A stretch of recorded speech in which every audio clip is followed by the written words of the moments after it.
edition of Legal Community Week took place in Milan between June 10th and 14th, 2024. This annual event, hosted by LC Publishing Group, the leading digital and international publisher, is dedicated to the international legal community.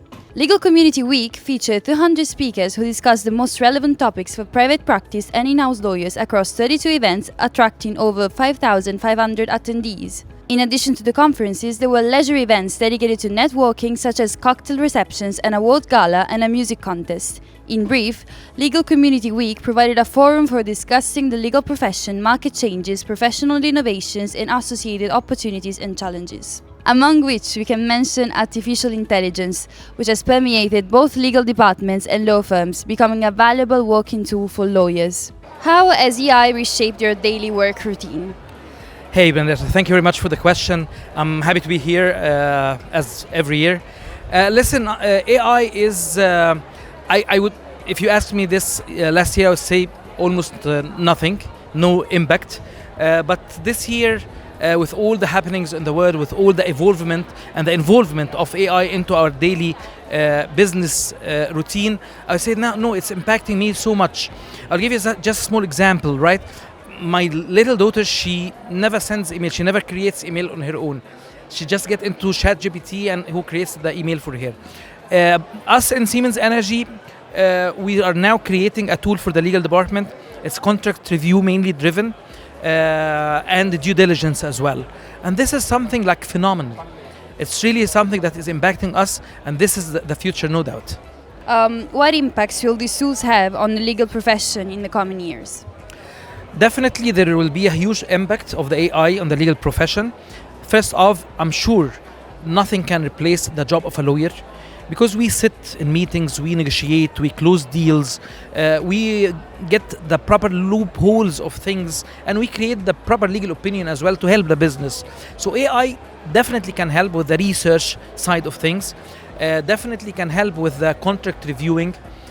If you recall, back in the days when the contract was like 120 pages, 200 pages, it will take days and days to get through it. But now with one click, you get to know what are the points that at least highlighted for you to review and get into the negotiations. So it's very much helpful. It will evolve dramatically in the coming, I wouldn't say years, even months, but it will not replace the job of the lawyers from one side. But I would say that there will be two types of lawyers. The lawyer that is old-fashioned lawyer just doing his or her job, and the one who is knowing how to use AI as well to help her or him into enhancing and improving his qualities. Yeah, this is the future, I think. Okay. Thank you. The conferences also discussed a number of technical issues, including the latest strategic approaches to Africa and the most interesting prospects of Africa as a hub. So, in which directions are the new strategy approaches to Africa heading? Actually, Africa is a new hub for business, I believe so. Now there is a lot of opportunities. A lot of governments need to improve the life of its population. So we have a lot of financing modules that are helping these governments to achieve that. So we have the PPP module, we have the EPC plus finance, we have the BOT, we have the BOOT, which all modules that leave the burden from financing from the government and transfer it to an investor. That's why I'm really calling all the investors worldwide, here in Europe and in everywhere, to look in Africa. Africa is still raw. You have a lot of opportunities in Africa. They need electricity, they need transportation means, they need a lot of things to be done in Africa in the following decades. And I think all banks and financing institutions are really eager to invest in Africa. So maybe the next era is the African one. Connecting to these, actually, what do you consider to be the most interesting perspectives on Africa as a hub? The different projects that are in pipe. If I'm talking, for example, about Egypt, we have seen a totally revolution in everything related to our technology, our perspective concerning the investment, our reshaping for the government. Everything had changed during the last 10 years. And I think even tomorrow will be much better. So if I'm starting from Egypt down to the whole Africa, everything will be totally different in the next decades. So in which directions are the new strategies, approaches strategy approaches to Africa heading. In which direction are the new strategy approaches to Africa headed? So, as you know, international countries are very interesting by African one, and to be attractive, African countries should emphasize and enforce certain and some roles and some direction in their company, such as securities, to give the floor to African country to be a cyber hub, IT hub. We can also find the environment, solarization and energy field. It's very important and very expansion in African countries. Also, we have ESG, ethical, compliance and legal direction. So those direction and those company have to give the tools and the way to let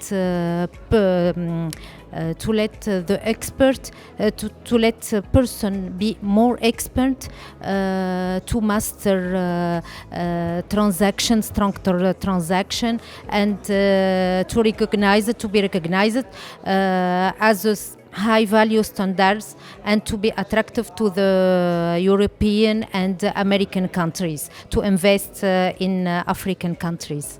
Among the numerous topics addressed was the role of women in the legal profession, along with the pervasive and pivotal role that diversity and inclusion are assuming in contemporary society.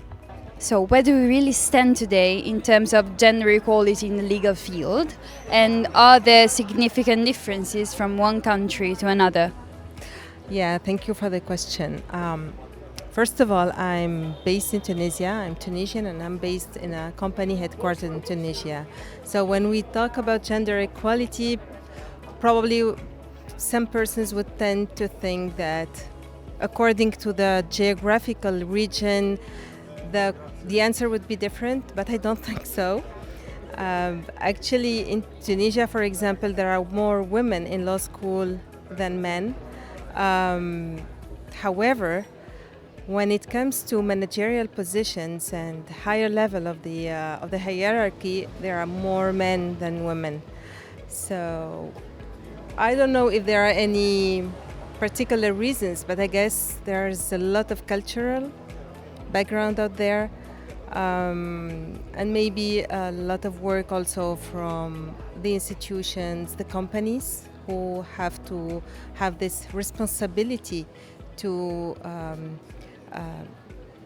work and to promote the female legal professionals.